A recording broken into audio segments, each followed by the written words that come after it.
प्रतिक्रिया जानने के लिए महाराजागंज बाजार का दौरा किया। मुख्यमंत्री ने आज महाराजागंज बाजार के विभिन्न व्यापारियों से सीधे बातचीत की। मुख्यमंत्री डॉक्टर मानिक शाह ने अपनी प्रतिक्रिया में कहा, जीएसटी सुधार 22 सितंबर से लागू हो चुकी है। पूरे देश के साथ साथ राज्य में भी जीएसटी सुधार लागू हो गया है। राज्य के प्रमुख बाजार महाराजागंज बाजार के व्यापारियों में भी खुशी का माहौल है।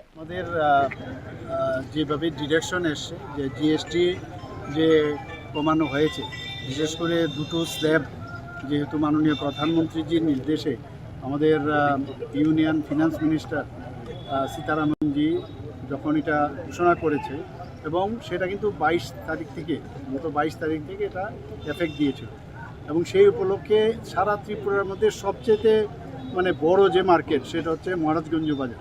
সেখানে আজকে আমি এসেছি, এসে মাননীয় প্রধানমন্ত্রীজি যেই কাজটা করলো সেটার বিষয়ে কি প্রতিক্রিয়া, এক তো যারা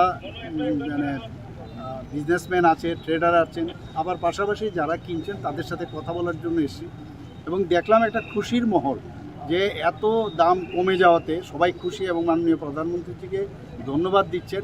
এবং প্রথম যখন দেখুন আগে তো কত রকমের ট্যাক্স ছিল, কারখানার থেকে বেরোলে এক ট্যাক্স, আবার রোড ট্যাক্স, আবার ওই জিএসটির আগে যেটা ভেট ছিল, আবার এক স্টেট থেকে আরেক স্টেটে গেলে আবার ট্যাক্স, সবকটা ট্যাক্স মিলে একটা যখন জিএসটি প্রথম ফর্ম হয় এটা নিয়ে কিন্তু অনেক হইচই, যে 5টা স্ল্যাব ছিল সেই জায়গা থেকে 2টো স্ল্যাব নিয়ে আসাতে প্রথমে যখনই কিছু করা হয় তার অনেক যে প্রস এন্ড কন দেখার পর সেটা দেখলো যে না, যদি আমরা দুটো স্তরে আমরা সেটা করি তাহলে ভালো হবে।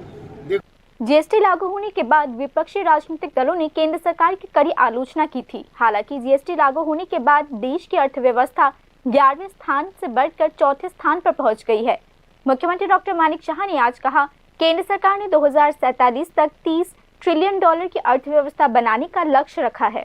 যেটাকে বলে সেই ইনডাইরেক্ট ট্যাক্স বা ট্যাক্সের রিফর্ম যখন মাননীয় প্রধানমন্ত্রীজি শুরু করলেন তখন কিন্তু যারা বিরোধীরা নানা রকম কথা বলেছে, দেশের সর্বনাশ হবে, দেশের অর্থনৈতিক অবস্থা খুবই বাজে হবে, কিন্তু শেষ পর্যন্ত আমরা কি দেখলাম যে ভারতবর্ষের যে অর্থনৈতিক দিক দিয়ে সারা পৃথিবীর মধ্যে 11তম স্থানে ছিল সেটা 4th পজিশনে চলে এসেছে।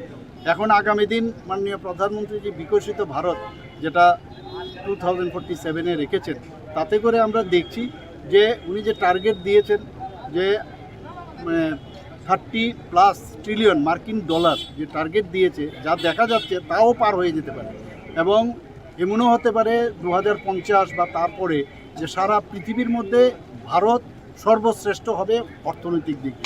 এবং মাননীয় প্রধানমন্ত্রীজির এই যে দৃষ্টিকোণ এবং সমস্ত মানুষ আজকে জিএসটি নিয়ে সবাই খুশি, সবাই উনাকে বারবার ধন্যবাদ দিচ্ছে। सोमवार 22 सितंबर से पूरे देश में नई जीएसटी प्रणाली लागू हो गई है। लगभग सभी उत्पादों पर जीएसटी की दर 5% या 18% लगाई गई है। जीएसटी प्रणाली में इस नए सुधार के कारण कई दैनिक आवश्यकताओं की वस्तुओं की कीमतों में कमी आई है। डेयरी उत्पादों से लेकर कार, दवाएं, इलेक्ट्रॉनिक्स तक सोमवार से नई जीएसटी प्रणाली के तहत 375 उत्पादें सस्ती हो गई है। जीएसटी सुधार के परिणाम स्वरूप आम आदमी को न केवल त्योहारों के मौसम में भागदौड़ से राहत मिलेगी, बल्कि शिक्षा, स्वास्थ्य और यहाँ तक कि सजावटी वस्तुओं पर भी काफी छूट मिलेगी। Bureau report, news now.